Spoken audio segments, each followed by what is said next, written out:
Support for the Capital Connection comes from New York State United Teachers, working to support students, educators, and public schools as the center of their communities through the Public Schools Unite Us initiative.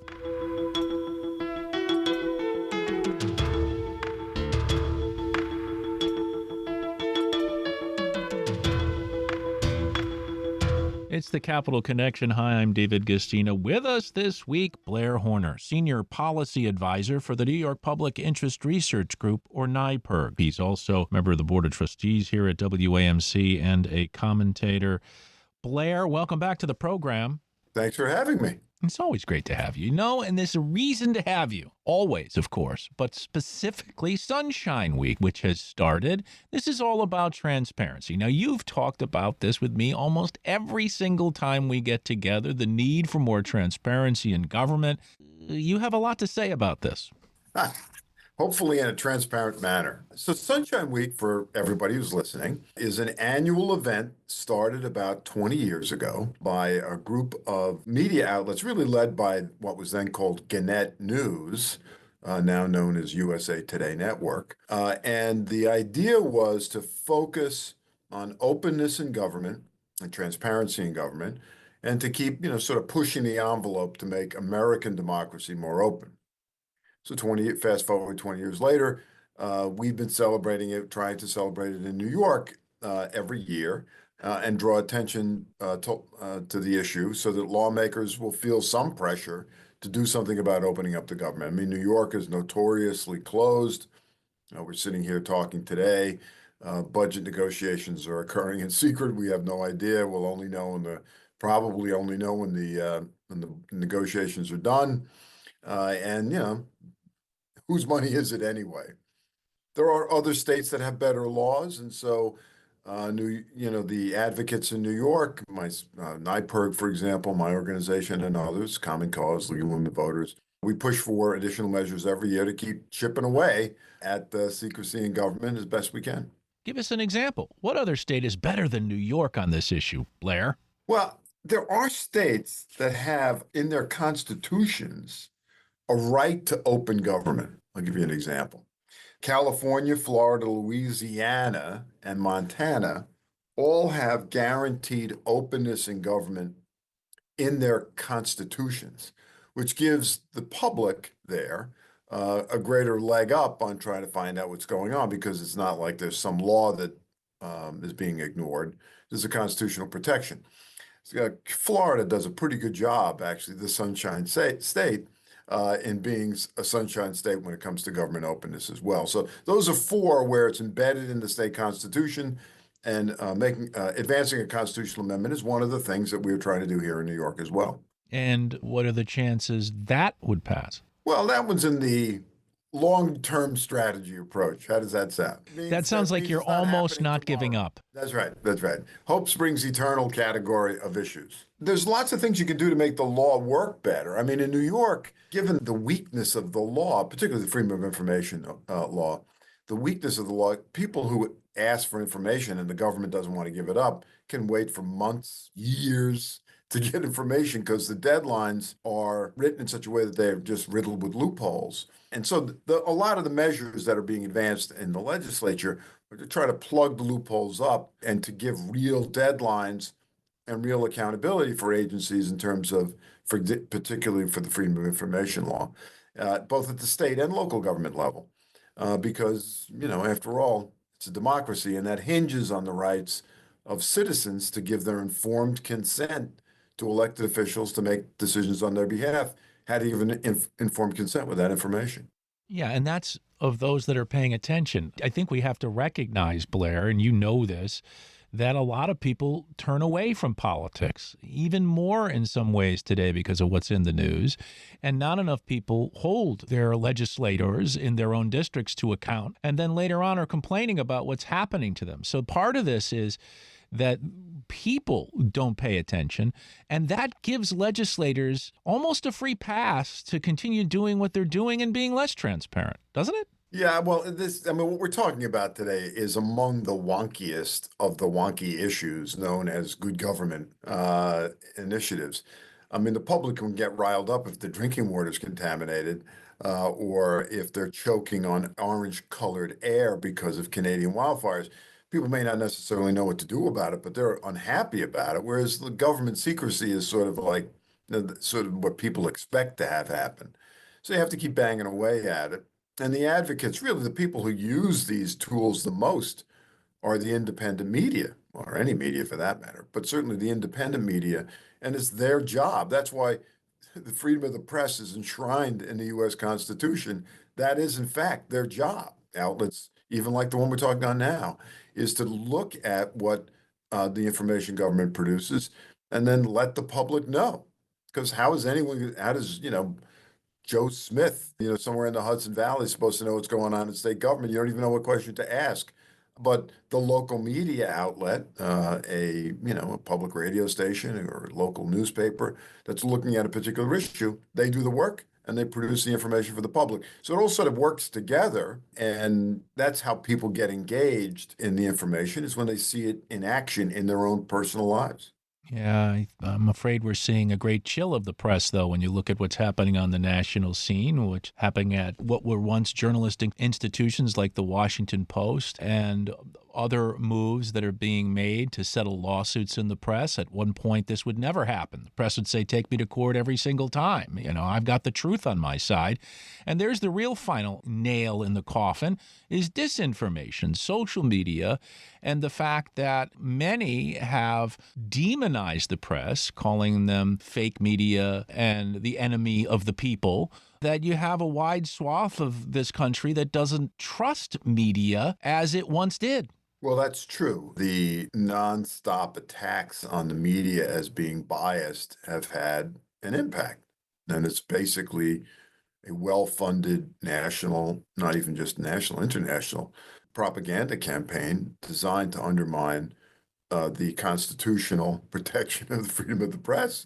So one of the ways you weaponize it is by uh, tying institutions up in lawsuits. And while the New York Times or the Washington Post may have the resources to deal with that, little local newspapers don't.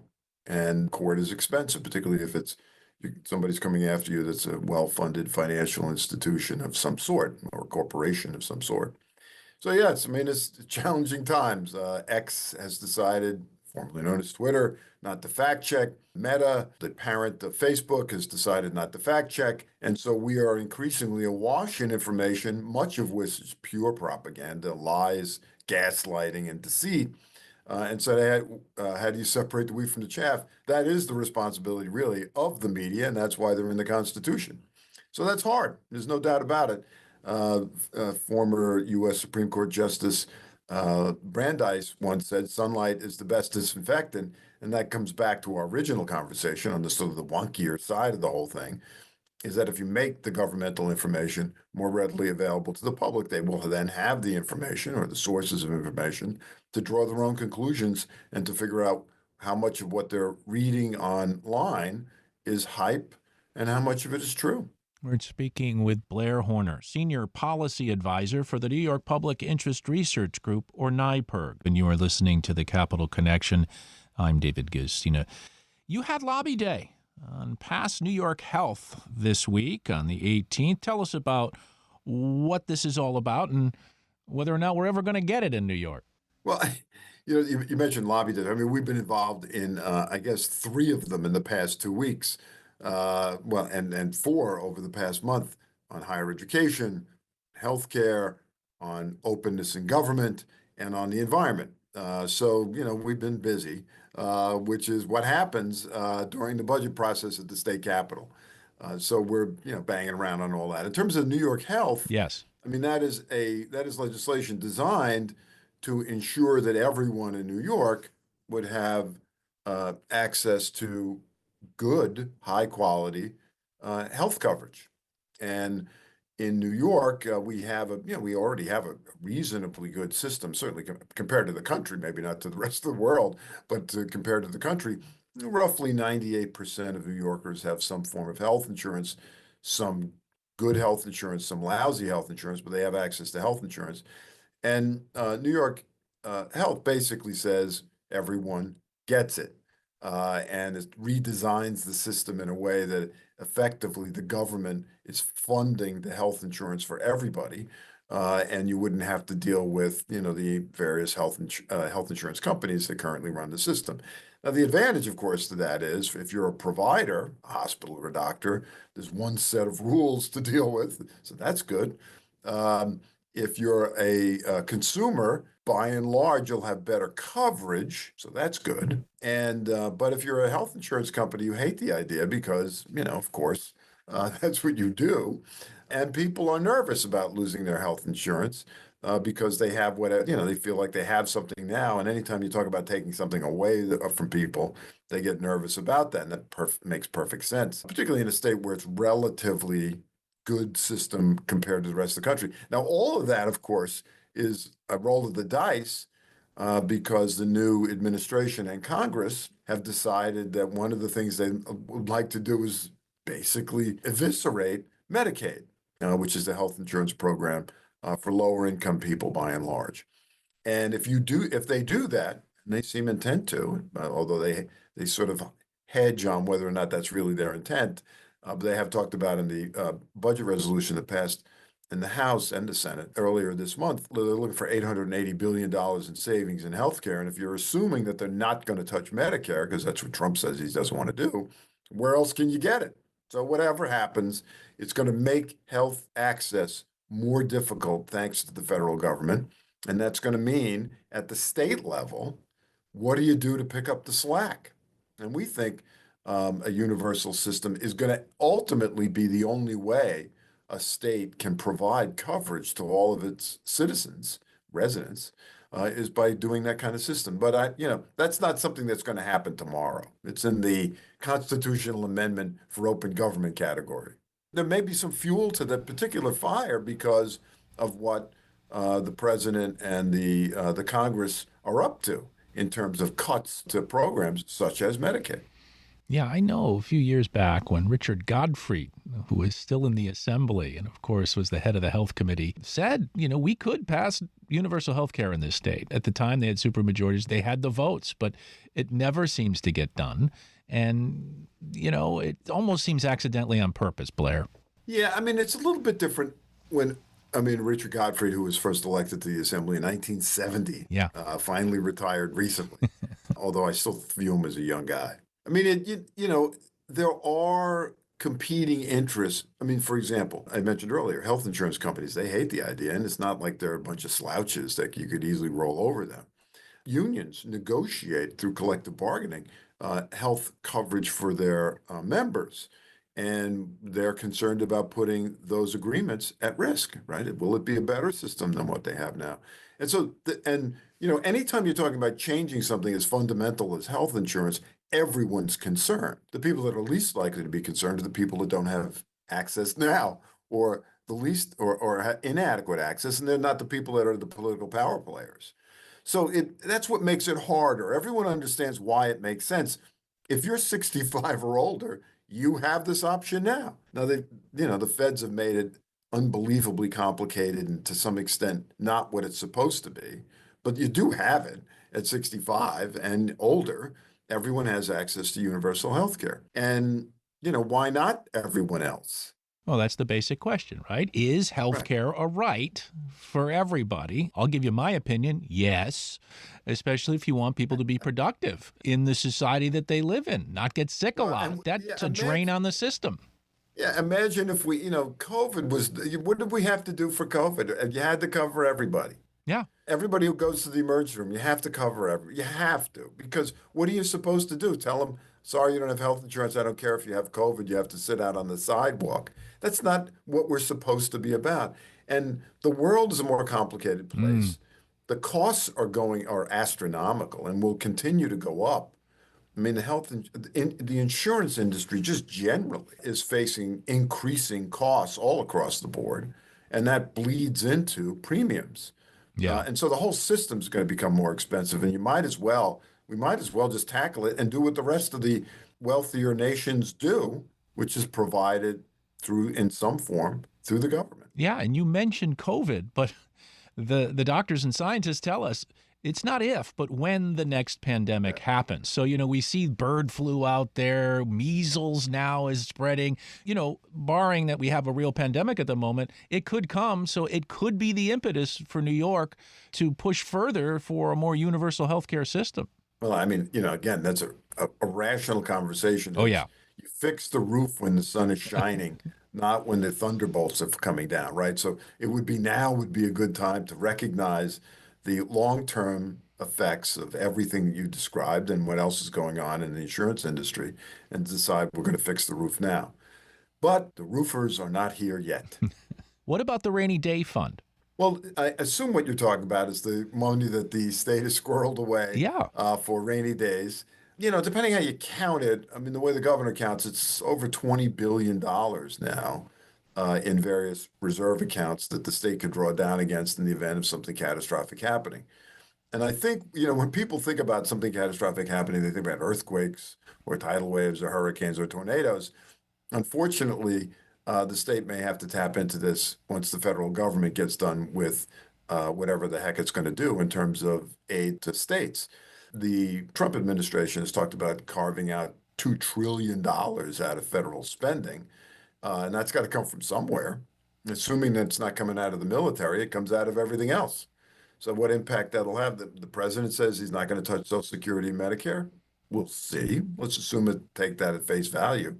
There's a whole lot of there's a whole lot of things that are going to get cut that the state is going to have to try, I assume, in the state of New York, is going to try to have to fill. We mentioned Medicaid, which is the most obvious thing that will get cut in the whatever the Congress and the administration ultimately do. Now, in New York, the New York lawmakers are supposed to come up with a budget by the end of this month. April 1st is the beginning of the new fiscal year. And so they can't possibly game out what the feds are going to do. So I assume what they're going to end up doing is passing a budget based on the best information they have now. And then they may have to draw down to deal with whatever reasonable or ridiculous approaches the Trump administration and the new Congress take toward dealing with savaging or modernizing, I guess depends on how you view those things, programs that benefit, most people.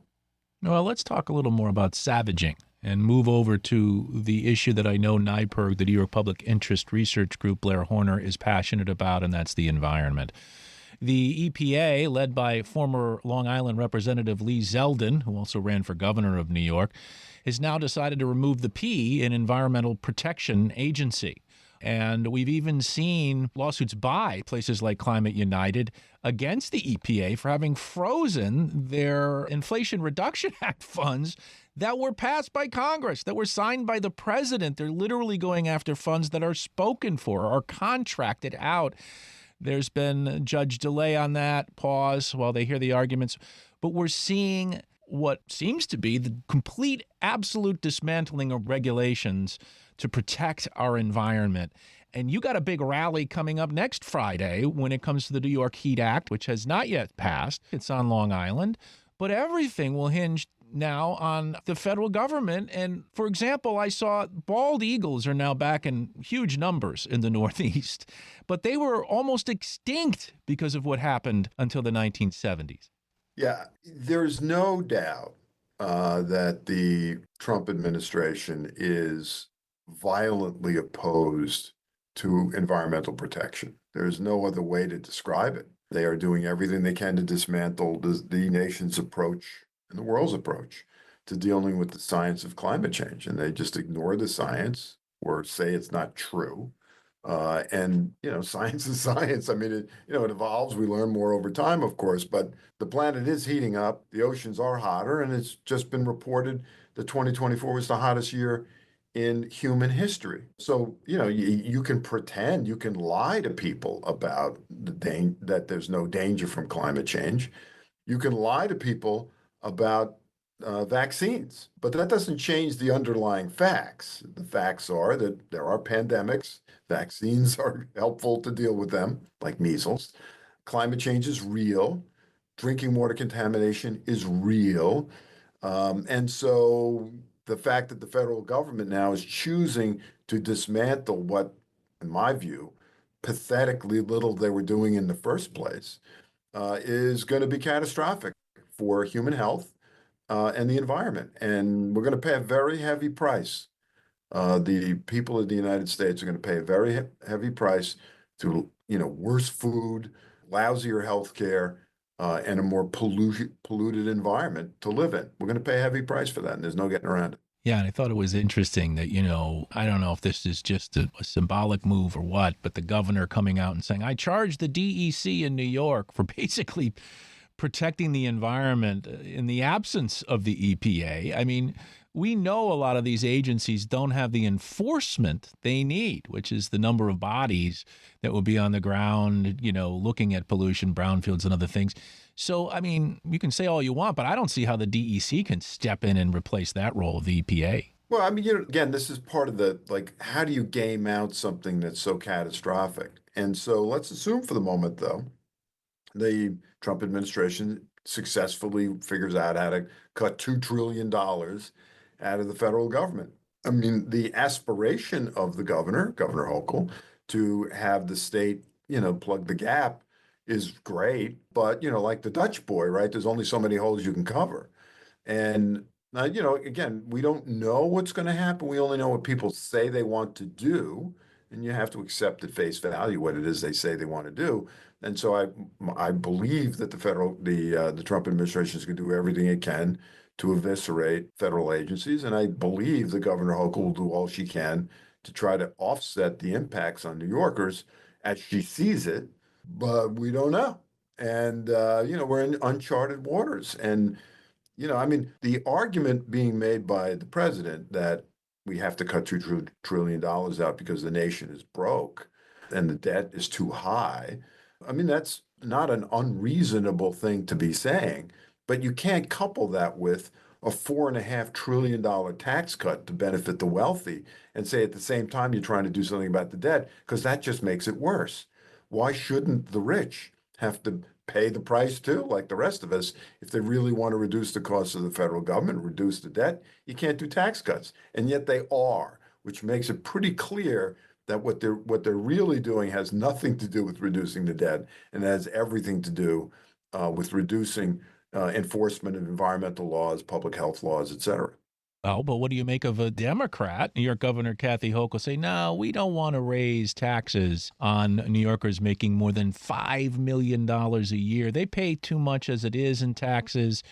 Meanwhile, of course, the Assembly, Carl Hastie had said earlier in the session, revenue raisers, which essentially means taxes. So the governor not only doesn't want to do that, but she wants to send $500 in inflation refund checks to New Yorkers. Well, again, if you're thinking about a budget and you're looking at it now, I mean, the state has, enormous resources. You may not be able to say the same thing once you see what happens with the federal government. I think all revenue issues will be on the table, as will be cuts to programs.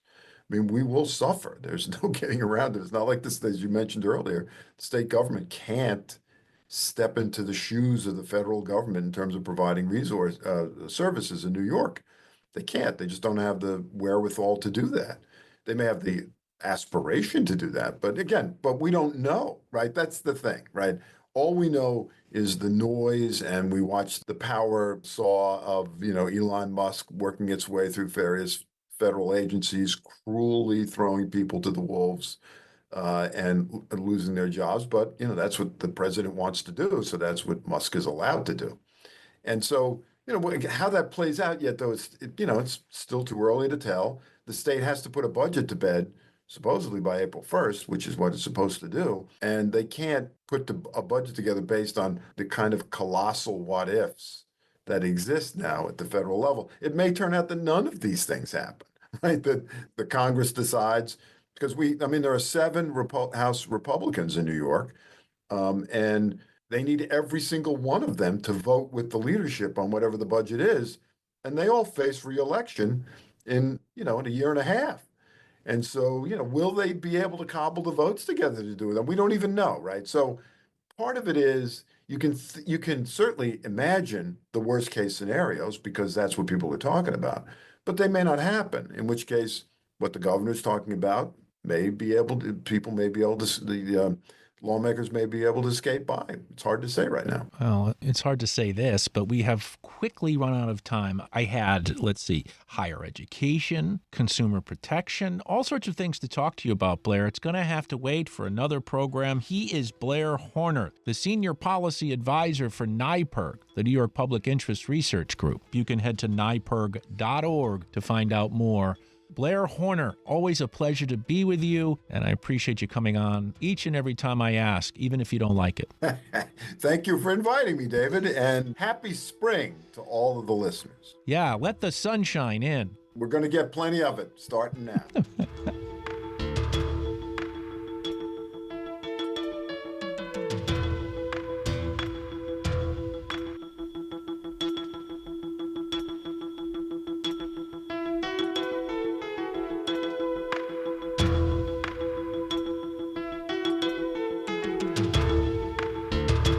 Support for the Capital Connection comes from New York State United Teachers, working to support students, educators, and public schools as the center of their communities through the Public Schools Unite Us initiative.